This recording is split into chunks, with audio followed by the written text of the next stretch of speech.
So, I've been away for a while, huh? Bet you didn't expect a top 10 year-end review to be the video I came back for, right? Now, in my defense, I have been working on my other YouTube channels, which will be down in the description, and writing a book in which I hope to turn into anime one day, and streaming almost every day on Twitch, and I finally made enough to more or less survive on being an Uber driver for about 6 to 8 hours a day, and it's been a little hectic to say the least. But the biggest reason I've kind of stayed away from this channel is, I freaking love Marvel Rivals! Why do they have to make a game that takes up all of my time? Why are they buffing Wolverine when I'm just a lonely little Groot tank? Why is Jeff the Shark such an adorable little shit? Why is this game so fun? On the real though, even though I have all those things in life going on, I still have that itch that I've wanted to scratch for a while and watch some anime sometimes just to turn my brain off, and that's why I figured that a top 10 list would be a great video to come back to. And since I haven't exactly posted in a little bit, I hope you guys can forgive my lack of consistency, and I'll try my hardest going forward to keep at least a 1 to 2 videos a month schedule. And if I don't, then you have full permission to come throw tomatoes at me on my Twitch channel at twitch.tv/IndicoKuma. And because this is a top 10 list of 2024, let's get straight to the rules of this ranking.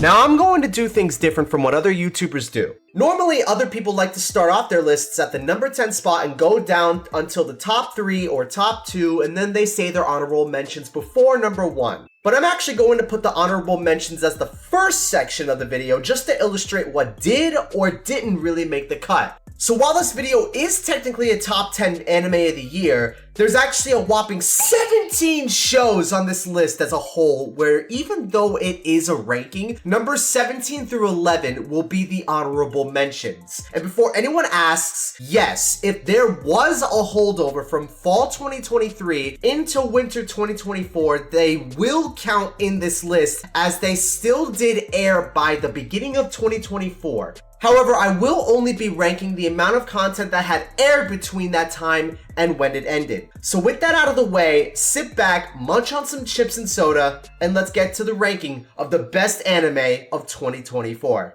Starting off on our list, we have number 17, Alya Sometimes Hides Her Feelings in Russian, a cute and adorable romance between a Giga Chad MC and a serious and focused and determined Russian girl living in Japan, whose character dynamics play off each other extremely well, and these goobers actually go through amazing progression that make it feel like that the romance was very well deserved and earned. But where Alya is mentioned, so too is the GOAT sister in Yuki, who absolutely steals the show when she's on the screen. Great development and comedy. Give this show a watch if you're looking for an above average high school romance. Number 16 goes to Shangri-La Frontier's second season, where at the time of this recording, only 12 episodes have aired, but this show has just been so fun to watch with its downright amazing animation and sakuga, its choreography, and its self-awareness that this show knows what it is. This is a show where you could just turn your brain off and just have so much fun watching along. If you haven't seen this show's season 1, it's my absolute recommendation to get caught up when you get the chance. In the number 15 slot, Jellyfish Can't Swim in the Night displays a masterclass of direction, enough to the point where you can have a university professor use it as an example to teach up-and-coming students about why it is deemed as such for the first 9 episodes or so. Its very rushed ending and unanswered plot points are the main reason why it occupies this spot. But I still love this show because its character writing is absolutely top tier, and this show can set the bar as high as possible for what anime originals can become. Coming in at number 14, this one is a bit of an oddball, but we have Grandpa and Grandma Turn Young Again, a slice of life where 2 old farmers in the countryside turn young again after eating a golden apple that appears on one of their trees. Spoilers, this is the only slice of life appearing on this list. However, the show makes you feel like you want to call up your parents and grandparents and tell them how much you love them. This is nothing but wholesome, cute, and just makes you feel so happy for following along with the family as a whole. The ending is what truly takes the cake here and why it deserves this spot, because I became such an emotional wreck when it was all said and done. Good show, amazing ending. 13th place, we have Senpai is an Otokonoko, another high school romance that executes its concept really well about self-identity and how to live life within said identity, and how freeing it can be when people around you and yourself can accept you for who you really are. Its emotional beats really drive its plot, and it's one of the few love triangles in anime that you genuinely don't know who the main character would end up with and feel happier for it. Also, fun fact, one of the characters' names in the show, Ryuji Taiga, is a combination of both of the first names of the two main characters in Toradora, one of my all-time favorite anime. 12th place, you can argue that the show could place higher, however I think Blue Box fits in right here. An anime where characters can actually communicate how they feel after so many anime before couldn't really just gives you a breath of fresh air. And this anime is also boosted by its beautiful art style and the fact that many of its characters aren't one-trick ponies and actually have a mix of personality traits that make them interesting. I'm excited to see where the second half of the show goes with this 25-episode runtime, and if its quality holds up, there's a chance you could see the show on next year's ranking as well. And the last of the honorable mentions, in the 11th spot, we have Makein, Too Many Losing Heroines, a show with movie-level animation quality in its 12-episode run. This show shines in its character dynamics and interactions, and if I had to guess, I'd assume that people would pick either Anna or Kamari for top 3 best girl, at least for the whole year. They are that entertaining. Everybody has said that this show is such a nice change for the romance genre, and I'm one to agree with that take. It's a change from the typical romance formula in anime and executed really well, and although not perfect as a whole, ties up the last spot of the honorable mentions with a nice little calorie counting, financially illiterate bow. And now, the moment you've all been waiting for. This is the top 10 anime shows of the year. Starting off at number 10, we have Kaiju number 8, with an absolutely explosive way to enter the anime scene in its opening episodes and the quality to hold itself up for the rest of the season. It's not every day we get a protagonist older than a high schooler, and it's even rarer when that protagonist is in his early to mid 30s and in a show aimed for mostly teenagers, and even rarer than that when the show itself is actually as good as it is. Kafka, a 32-year-old kaiju cleanup worker, finally gets his chance at being a hero when he runs into a kaiju and turns into one ironically, and wants to save Japan from any and every monster that shows up, although has to keep his newfound powers a secret, otherwise he'll be arrested and tried in a court of law. This show has a goofy yet uniquely charming art style backed up by amazing animation in its fights. Most of the characters aren't just one note, and their motivations are easy to latch onto. The stakes here make you grip the edge of your seat, maybe not literally, and I'm excited to see what season 2 has to offer since it's bound to only get better from here. This one may or may not be a controversial pick, but at the number 9 spot, we have Delicious in Dungeon, aka Dungeon Meshi. I debated if this show really deserved this low of a spot because this show really is so good in terms of its world building, character design, and comedy. But overall, I felt that this was right because, like a certain other show on this list that I'll get into eventually, this show is an example of being at the very least very good at everything, with the exception of excellent to almost perfect or even perfect in the areas that I listed above. The reason why the show is only at number 9 is because of how the show handled the kind of total whiplash between some of the realistic stakes involved in one scene and then immediately switching over to a wholesome cooking segment with food made out of the monster they just killed. It wasn't like that every single time, but sometimes it made me go like, what the f? And it made me think that some of the urgency of the main cast was lost on their true objective. Either way, still an amazing show. Sliding right into number 8 is Ranma 1/2. If you want to call it recency bias, then I completely understand. But nothing else this year gave me more Doki Doki vibes than Ranma 1/2. Rumiko Takahashi, the creator of Ranma, knows how to write a romance anime cast, as stated in her other works like Inuyasha and Urusei Yatsura. Almost everybody in the show is very likable, and the whole story of learning how to deal with each other and eventually love each other and protect each other when they need it the most is so adorable. I also love its color scheme and how bright and striking that Mappa Studio makes the environment around the cast as a whole, making it very appealing. Speaking of Mappa, at this point in time, time, it's starting to feel like they're slowly regaining its positive PR and sounding like it's not pushing its workers too hard as of now, since they've mostly worked on more low-key stuff like Buchigiri and Oblivion Battery. And that's the reason why I believe they were able to make Ranma much better than what could have been if they kept to their same schedule in recent years with their high-profile IPs. I hope they're getting enough rest for the Chainsaw Man movie, One Punch Man, and Jujutsu Kaisen. But enough of that tangent, let's continue with this ranking. At number 7, Konosuba Season 3. I mean, it's Konosuba. Is there anything else that needs to be said? This list would be very flawed if its number 6 spot didn't belong to the Elusive Samurai, an absolutely gorgeous historical adaptation of 14th century feudal Japan that does not pull any punches on its visuals or its story. This story is brutal, disturbing, concerning, and beautiful all at the same time. This is creativity in its top form. There is almost nothing bad to say about this show. Almost. So let me go over the 2 things that didn't quite click for me.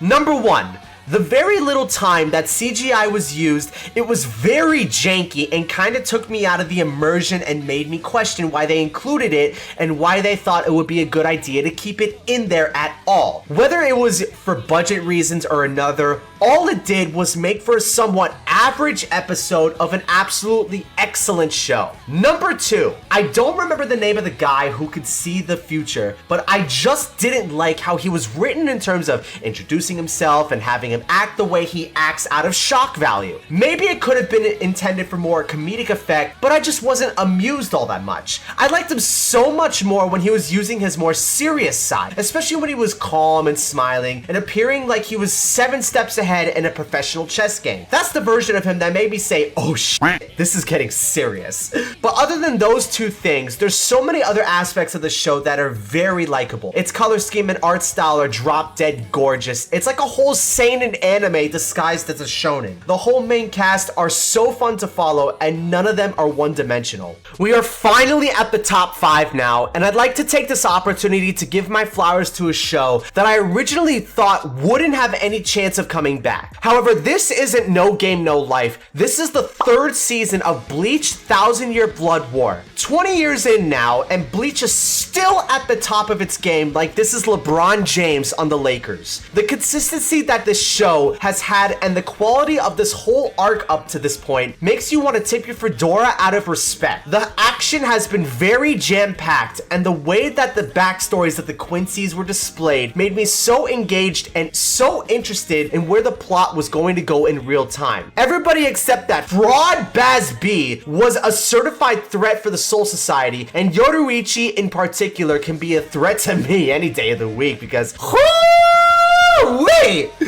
Outside of being horny on main, we are now entering the final leg of this arc, and if I have to make a bold take based off what I'm hearing, expect this show to be back on this list by this time if or when it airs by next year or the year after. At number 4, this was probably my toughest decision considering this show could have gone any place in the top 10 and everyone would probably agree with the placement just because its impact is that big. The show in question that I'm referring to is Girls Band Cry. I'd once again like to give my flowers to Toei Studios for the work they've done to elevate the advancements of the anime industry, especially in 3D. They really belong up in the S tier along with Studio Orange as the best 3D studios out there right now. Admittedly, when I first checked out this show, I was a little unsure if Toei had it in them to create such a gripping and exciting cast of characters with their own traits and personality. But I've never been happier to be proven wrong. Every single character is so interesting in this show and so easy to latch onto. And I'd also like to just personally shout out 2 episodes in particular. Episode 8, where I was not really sure if the band was going to break up or not, only for it to end up as a, and I know it wasn't actually a love confession, but could be absolutely interpreted as such, a confession of Nina's acceptance and love to the idea of what Momoka was and is as a bandmate and person as a whole. Just so masterfully done. And episode 10, when the band finally settles on their new name and goes onto the stage to perform at the festival, we finally get a taste of the band's sound check with how much fun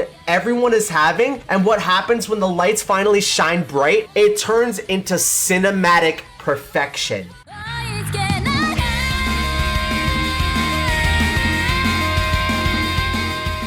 The fact that this is also an anime original like Jellyfish Can't Swim in the Night gives it bonus points, thus making it deserving of 4th place. We have entered the top 3, the place worthy of the bronze medal, that low place on the podium. And trust me when I say that this was really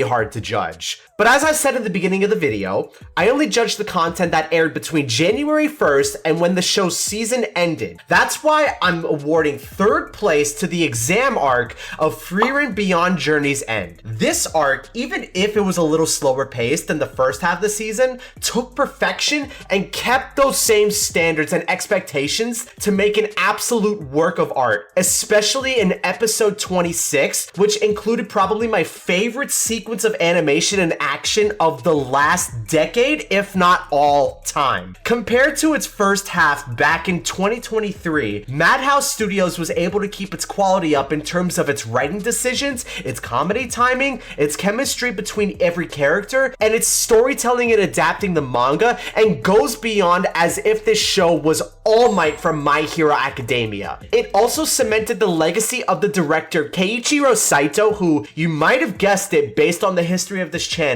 was also the director of Bocchi the Rock. He has made me a fan of his leadership and this show as a whole, and I am a firm believer of any project he gets assigned to, and I can't wait to see what he does from here. And now, the silver medal, the first best in the runner-up to the Employee of the Month, the Dwight Schrute of The Office. 2nd place, the 2nd season of Oshi no Ko. I heard so much hype going into the season saying the Tokyo Blade arc was going to be the best arc in the whole series and that this whole season is going to be a banger. And this is what I have to say.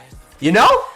When you're right, you're right. What if on top of being right, you were even more right? Oh my god! How did this show manage to top itself after the work of art that the first season was? Studio Doga Kobo is good. They are so good. These writers know exactly to the very minute detail what to add and what to drop and how to make everything just pop on the screen. I was sitting in my chair in my cave of a bedroom, and each second that I watched the stage play, it felt like I was a part of the audience and I just took in my surroundings and I reveled in it. When a show like Oshi no Ko has this level of immersion, it's almost impossible to look away. And as a side note, can we just get a round of applause for my boy Melt? I didn't even think he was a character that needed to be quote unquote redeemed, but the episode where it focused on him and told his story was so heartwarming and I was rooting for him the whole way through. I'm so happy that a side character like him got his time to shine in the spotlight. Its multimedia way of storytelling is exceptional. Oshi no Ko for the 2nd season in a row has raised my standards for what anime should be. This is literally absolute cinema. And now, the moment you've all been waiting for. And the show that takes the spot of the best anime of the year is...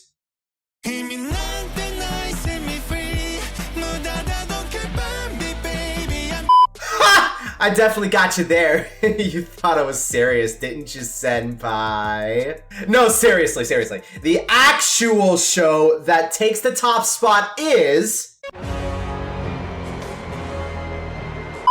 Okay. I've had my fun now. You know, rule of 3 and all that jazz. Anyways, the actual best show of the year goes to none other than...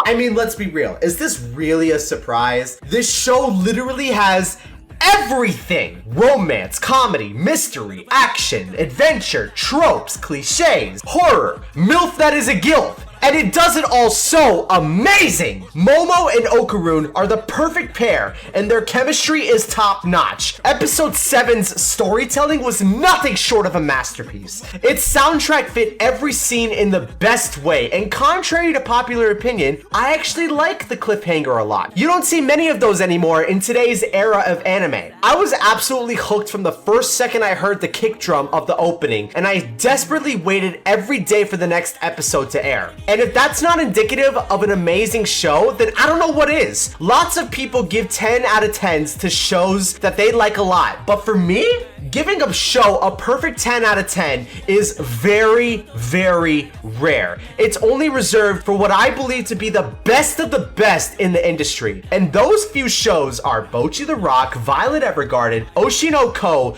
Blue Period, the first part of the first season for Spy X Family, and Frieren. And after watching the first 12 episodes of Dandadan, I'd like to formally include this show in this very exclusive club, and also the title of the best anime of 2024. Thank you for making it to the end of the video and watching up to this point. This year was an absolute blast to watch some amazing anime, and I'm so happy that I get the chance to make a living off of videos like these. Once again, if you enjoyed the video, turn that subscribe button gray, share it with your friends, and comment which anime off my list you enjoyed the most and why. I'll be watching so many shows this year, and I'll give my ratings for when that time comes around. So many bangers are coming up, and I may or may not be shaking in my seat in excitement.